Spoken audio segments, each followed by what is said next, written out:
there's one thing this pandemic situation is showing us, it's that we're all connected. And on some level, we're all suffering. But we're also ready to fight our way through. In this series, I'm speaking to people I call friends, people I respect, people I want to see do well. Because in the end, we all have to carry on. And it's better if we carry on together. So, Andrea, thank you so much for joining me today. My pleasure. Thank you for inviting me. This is so exciting. Yeah, so just for people that are unfamiliar with who you are, what you do, can you just kind of give us a background on what you do? Sure. I own Nest in Kittery, located at the Mural Building next to Lost Coast. And I specialize in refurbished furniture, resale fashion, everything, resale mid-century. I do jewelry. I have art from local women's artists and lighting and mirrors and just pretty much anything resale I have. And my specialty is to refurbish furniture, giving it a new life. Okay. I may have one of those with some threads coming there behind me there. Look at that beauty. It's gorgeous.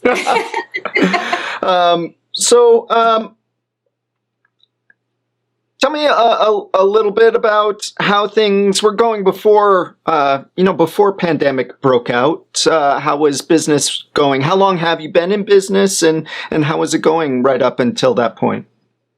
Sure. I had just celebrated my second anniversary, which was pretty exciting, in February, and business was going great.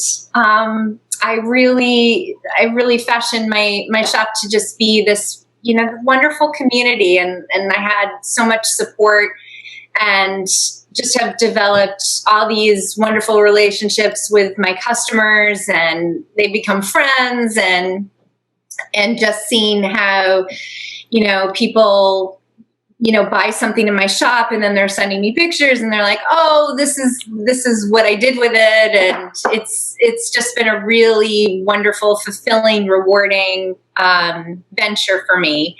And so things were going great. And then started to get the news that people were falling ill, and I got concerned right away. And so I started doing safety protocols straight away. But I closed before we were ordered to close. I just didn't want to risk it. I didn't want anybody to get sick, and I knew that I could do what I do online and still be able to have my store. So it was a pretty easy solution for me. Although it's, I've been sweating. Yeah. I've been hustling. Yeah. So tell me about that. How have you had to adjust since things kind of came about? And I mean, compared to how things were going before, like how much of a drop off have you seen since then, if at all? Well, I liken it to, I feel like it's the week before Christmas all the time. So I'm doing twice the amount of work because part of my job is going out and finding, unusual things and treasures and home decor and furniture. And so part of my process is to, find something, hunt for something and then bring it back. And then I have to have time to refurbish it. So the difference now is I'm going further out to find, stock, and all of my local places are not open. And so I'm doing that, and then I'm refurbishing, last week I refurbished 5 pieces of furniture in 2 days. Wow. And so, really trying to just still find what people are looking for. I'm asking my customers, what is, I send out a post, what's your wish list? Yeah. but yesterday I drove to Lynn to find some furniture. Yeah. So you do what you have to do. I'm definitely hustling. It's a lot of stress of wondering where I'm going to find product. And just, no one's ever been in this position before. So it's really hard to gauge how things are going. I'm very, very lucky to have so much support around me. My customers are amazing, and they've continued to support me, and the well wishes of yay small business, and just people being absolutely lovely. Like I had a customer a couple of weeks ago. I was charging her for something, and she's like, let's go up another 20 and just whatever you want to give me in your shop for that. And that was so heartwarming. She said, I just want to support you. So those are the things that help me sleep at night, is the wonderful people that I have around me. Yeah, that's fantastic. And sometimes that makes a huge difference. Just to give a little thanks in that way. Absolutely. So, in terms of your experience in the community, and what you have been doing outside of your home. I mean, tell me a little bit about what your activities are, what your experience is, and how you are staying safe while you're out of the home. Yes. So whenever I have to go out, what I'm doing is, have the full mask on, gloves.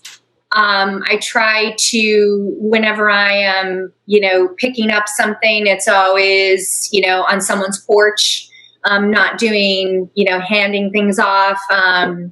So I'm using, Venmo, PayPal, people, doing interactions over the phone, just to keep as safe as I can, because, I have an autoimmune disease. I don't want to, have this virus, and I have children, my husband, and so I'm incredibly safe as much as I can be. I'm a very anxious person, so you take like that times 20. So I'm like all covered up, and then I'm like bathing in Lysol. Yeah. So. Yeah, it is incredibly discomforting. Anytime I have to go to the store, how far do I have to take this? That's what keeps playing through my own head. And some days I feel more confident. Some days I feel like, whoa, this is this could be anywhere or anything on any surface. I know. And I don't feel like I really get a clear answer on any particular point. There's a lot of guesswork. There is. I mean, I remember a friend of mine saying early on, am I crazy for wiping down my groceries? And I said, no, I guess I'm crazy with you, because I'm doing the same thing. Yeah, I wipe down the packages, and when I get deliveries from UPS or FedEx, I try to open the boxes outside of the house and then bring the contents in, and try to isolate it that way. But now, tell me from your circle of friends and colleagues around the area, what are you hearing in terms of the challenges of trying to stay in business right now? Where do you hear people discussing their struggles? It's for sure a very, very scary time. I have wonderful close-knit relationships with other local stores and, of course, my building mates at Lost Coast. And we're all saying the same thing. I feel like, if we are talking or see each other from, 10 feet apart, it's, how are you? I'm hanging in. How are you? I'm hanging in. Okay. And it's like this kind of like urgent, same, it's the same kind of intense 2-3 sentence conversation. I find that for me, I have to be very, very careful to stay in the place of gratitude and just not getting looped into anxiety talk, because it's so easy for me to go there. It was easy for me to go there before this. Now it's really easy for me to go there. So I find that we're all just trying to stay positive, and we're all hustling. We're all doing stuff online. We're all trying to keep in close communication with our customer base, and we're just trying to, that's why I feel like it's the week before Christmas. It's like we're wearing so many different hats, and we're doing twice the work just to keep our doors open, because, as I'm sure you've heard, when somebody opens up a small business, it's really their dream. And so none of us want to let go of this. I mean, for me, as a late bloomer, I didn't start my business till I was 47. And, it was after the death of my father, and I just was like, you know what? It's time. It's time to do this. My kids were older, and I had been doing stuff, renovating pieces of furniture. I'd always loved fashion, and always, had this love of Art Deco and mid-century, and just in my home, and had renovated 2 houses. And it really was something for me that just was a passion. And so I didn't want that to just not be, untapped. So I think for all of us, it's that, that feeling you don't want to let this go under, and no one has ever experienced anything like this before. No. So we're all flying by the seat of our pants. Yeah, I totally agree. I mean, this is, people lob the word unprecedented. It is, at least in living memory. And I think what is so different this time around, and especially here locally, is, as I'm thinking about all of the businesses downtown, is what is going to be the impact of this drastic cut in tourist traffic? Yes. And how is that going to play out here locally? Because so much of the economy depends on that tourist traffic. Now, how reliant, if at all, are you on that side of the economy? So we are very lucky that we have a very colorful building. And so we attract some attention that way. We also are on the way to the outlets. So we tend to not have a lot of foot traffic because it's on the bypass. But it's largely, for me, it's just I've developed this clientele, and I do a lot on social media. And so it's just providing that content and what I'm bringing into the store each week new. That's kind of bringing people through the door, and then word of mouth, which has been great. And, I want to say part of the mission of starting my store as well was to highlight women artists. And, my mother was an artist and struggled to get the spotlight. I feel like a lot of women artists are not highlighted or at all. And so for me, it was really important for me to have women artists in all genres, visual art to jewelry to ceramics, photography. And so I have that section of my business where people are coming in knowing the artists as well. So that's been really nice to be able to have a home for these wonderful, talented people that are my friends, also my, vendors. That is such a wonderful blending of the two worlds, to have these personal connections, but then to also participate in their success in a way. Yes, it's so rewarding. It's like I can't even explain to you. I mean, the only other time it comes close is when I have a piece of furniture that's been overlooked and discarded, and just I can see what it can be, and then I work on it, and for me it's just has transcended my life to be working on these pieces of furniture and seeing the joy and the utility and the whole sustainable piece. That's super rewarding. But then to have the additional part of this of just having some artists, some of my artist friends that, are like, well, I do this, but there's no more buts. I'm like, you're in a store, so shut up. You're awesome. Yeah. There's no but.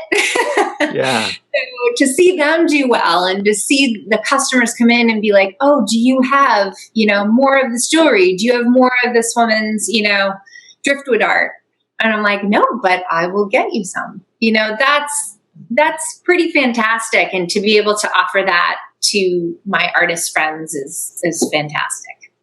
So would you say that you are, where are you on the struggling survival scale? That's kind of how I'm thinking of it, because, very few businesses are thriving now. Right. But, how are your prospects? What are you seeing in the weeks and months ahead as kind of dictating whether or not you make it? It's hard to say. It's because it is a week by week process. So I'm doing okay. Next week, am I going to be doing okay? I don't know. And I think that's the struggle with small business, right? Is that you never know. I have a mentor that, has her business, and she's been open for 23 years, Just the Thing in Dover, New Hampshire, which you should check out. Susan is the owner there. And she said to me early on, she said, there are going to be some weeks that you're going to feel like you're never going to be a millionaire, but you're going to feel like you're a millionaire. And some weeks you're going to feel like you're not going to make it. And so for me, it's really difficult to kind of answer that in any kind of quantitative way. I'm doing fine. My customers have been phenomenal, but we're also stretched, right? So if someone's lost their job, if somebody has not get their payment, which is me, we haven't gotten it, professionally as a small business or personally, you're not going to have that extra income to go out and buy, a side table from me. That money is going to go for groceries. And so it's really hard to say. For the moment, I'm doing fine and ever so grateful for the lovely, lovely people that have chosen to support me during this terrible time. Yeah, that's great. And I can only wish that it continues. Of course, my heart goes out to all of those that are struggling far more than you and I. and some of them are very near and dear to me. Yes. But I think one final question is, what kind of advice would you have to offer others that are trying to hold their own stuff together and keep their business together and adapt? What has been what's been the saving grace, as it were, that's helped you to adapt through all of this? Well, for me, it's quite literally to take it one moment at a time. I think if I look ahead even a few days, I will be panicked. It's my meditation practice is what has saved me. And when I say meditation practice, I mean I wake up in the morning and I'm just spending 10 minutes just clearing my head, because when I don't, I know so many people are struggling with anxiety. And when I wake up in the morning, there are times where, I'm opening my eyes and I'm just gripped with it. And, that's personally and business wise, right? So like so many other people. So I'm taking 10 minutes to just breathe. It sounds kind of simplistic, but it's been remarkable for me. Self-care is something that I cannot stress enough. I've done it both ways, powering through, but even though those few minutes are really, really important. The other advice I would give is, for me, don't say no to anything. So if a customer needs you to drive 30 minutes to wrap a present, to answer 16 questions about one thing, do it. Do whatever you can to offer what that small business is, what we all are, right? The heart of small business is we go above and beyond what the big market places do. So what I've done is just a ton of that. I try to go out of my way anyway, but do what you can. Ask people if they need help, regardless of your business. And you'll find that you're just connected with this, community spirit that can help you feel better about what's going on, because it is so much like a wave that is taking us all over, and we don't know what's going on. We don't know, it's like the grocery store we were talking about earlier. It's like we really don't know one day to the next how things are going to go, and we're all just doing the very best we can. So being positive, taking care of yourself, asking for help from others, seeing how others have successfully had, like, I call them win days. So you have a day that's like a win, right?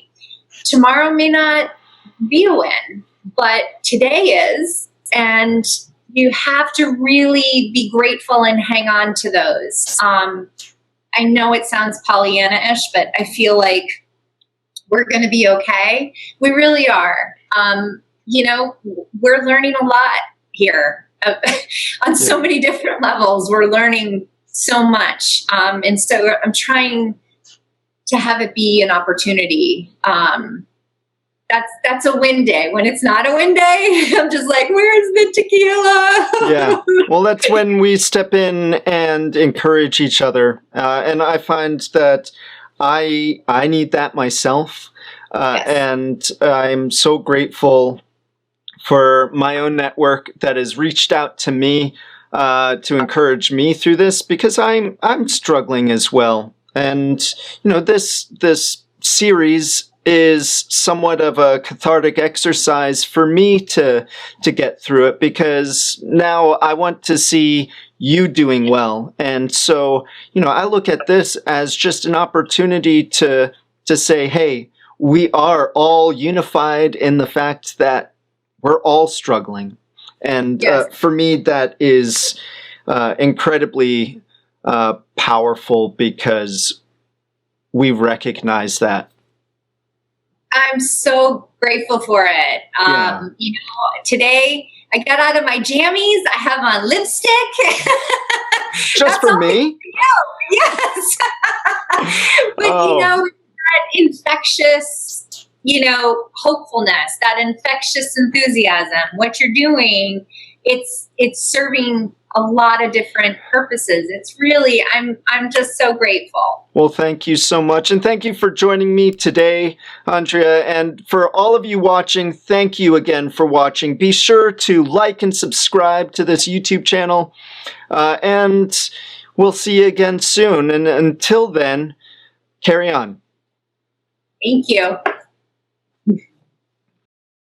What is it that causes so many of us to catch cold? Scientists think that most colds are caused by extremely small microorganisms called viruses. Viruses, and there are many different kinds of them, can be scattered with each particle of saliva and mucus, when one sneezes or coughs, for instance. But do not think for a moment that cold-producing viruses are spread only by sneezing and coughing.